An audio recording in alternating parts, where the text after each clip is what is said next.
Dans la cour, une voiture se gara. Céline cuisinait une tarte aux poireaux avec quelques pommes de terre. Elle vit son père approcher de la maison. Son visage était sombre. Il ne frappa pas. Il rentra comme ça.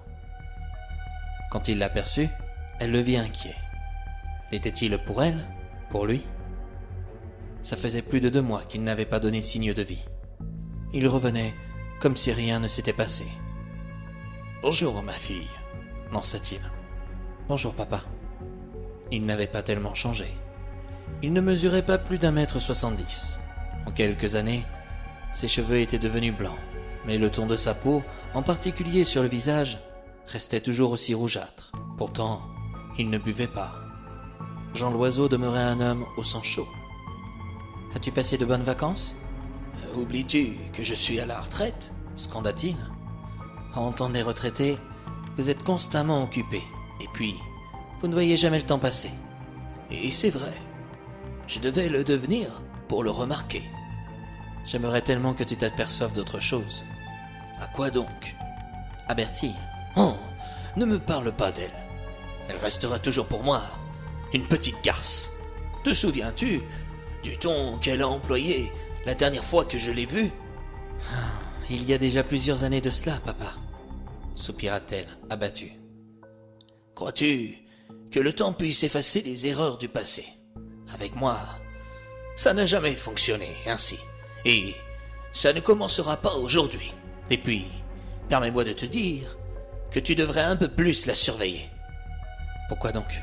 L'autre jour, je l'ai aperçue en passant par hasard devant l'aire des diamants. Elle s'amusait à des jeux d'innocente avec le fils Blanchard. Et que veux-tu que ça me fasse? C'est de son âge. Mais c'est le petit Blanchard. Ne vois-tu pas que le malheur la frappera si jamais? Si jamais quoi? S'emporta Céline. Surpris par l'intonation qu'elle venait d'employer, Jean Loiseau s'arrêta net dans son élan. Le regard de sa fille en disait long. Il comprit que la conversation était close. Pourtant, contrairement à ce qu'il aurait préféré entendre, elle ajouta. « Si jamais elle tombe amoureuse? Mais tu sais, ils le sont déjà. Et tant mieux. Elle ne réalisera pas les mêmes erreurs que moi. Si je ne t'avais pas écouté, je ne serais pas ici à me morfondre en épluchant des patates ou en coupant du poireau. Ah ça, c'est sûr. Tu seras au cimetière. Mais arrête, papa. Ne vois-tu pas que nous souffrons de tes inepties? Pourtant, tu étais là quand la mariée s'est retrouvée veuve à l'église 3 fois de suite. Tout était peut-être programmé, osa-t-elle. Crois-tu qu'il ait demandé à mourir le premier? Quant au deuxième, n'en parlons pas. Le chauffard court toujours, après toutes ces années. Tout le monde a vu la voiture, mais personne ne s'est exprimé. Eh bien, qu'attends-tu pour le dénoncer? S'énerva-t-il. Écoute, papa. Si tu es venu pour que l'on se fâche en ressassant le passé, inutile de continuer à avancer jusqu'ici. Très bien. J'ai compris, s'empressa-t-il, en faisant demi-tour vers la sortie. Papa, cria Céline en le rattrapant. Pourquoi installer toujours autant de tension entre nous? Je t'aime, et tu le sais. Mais s'il te plaît, essaye de fournir un petit effort pour moi, envers Bertille. Non, répondit-il sèchement. Elle déclare qu'elle ressemble à son père. Je dirais plutôt qu'elle a pris de toi. Ça devrait t'en réjouir. Ah, ça me rassure. Avec le fils Blanchard, ce n'est qu'une question de temps alors. C'est donc ton seul intérêt? Tu oses dire que c'est une garce, et pourtant, tu ne cesses de t'inquiéter pour elle.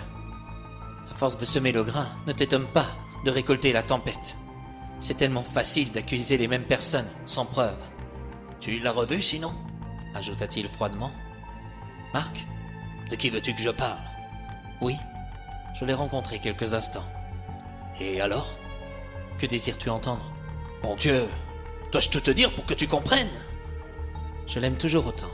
Je sais que ça te déplaît, mais le passé demeurera à jamais comme il est. Penses-tu à ton défunt mari? Oh, le pauvre. Il doit se retourner dans sa tombe. Oh non, je ne crois pas. Durant toute son existence, il s'est tué à la tâche, pour me donner tout ce dont j'avais besoin, ainsi qu'à Bertille. Il n'a jamais songé à se faire plaisir. Il m'a chéri, mais pas comme un amant, plutôt comme un frère. Oh, tu délires là, ma pauvre fille. Et comment peux-tu juger? Tu n'étais pas dans notre vie de couple. Bertille, n'est pas arrivé par erreur, mais par désir. Oui, une passion fraternelle. Enfin, c'est même plus compliqué que ça. Nous possédions des envies. Elle est venue. Mais notre relation a toujours été avant tout amicale et fraternelle. Tous les proches de Bernard n'étaient plus de ce monde. Quand tu m'as proposé à lui, c'était une occasion en or de se sentir, une nouvelle fois, vivant. Il aimait donner, mais pas recevoir. Ce qu'il attendait de ma part, c'était de la reconnaissance, de la compassion, mais certainement pas d'amour. Il savait que j'affectionnais une importance particulière à Marc. Il n'a jamais abordé son sujet. Et c'est ce qui l'a foudroyé, termina cruellement Jean Loiseau. Tu as toujours eu la faculté de tenir les autres responsables de la mort d'un tel. Pourtant, tu aurais pu le devenir si Marc ne m'avait pas sauvé lorsque j'étais adolescente. Comment pouvait-il oublier ce moment? Cela suffisait-il pour lui céder la main de sa fille? Finalement, Jean Loiseau ne prit aucune collation. Calmement, il retourna à sa voiture.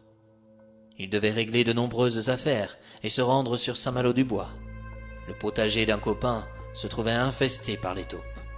Céline se rapprocha de ses légumes. D'ici 1 heure, Bertille sera rentrée.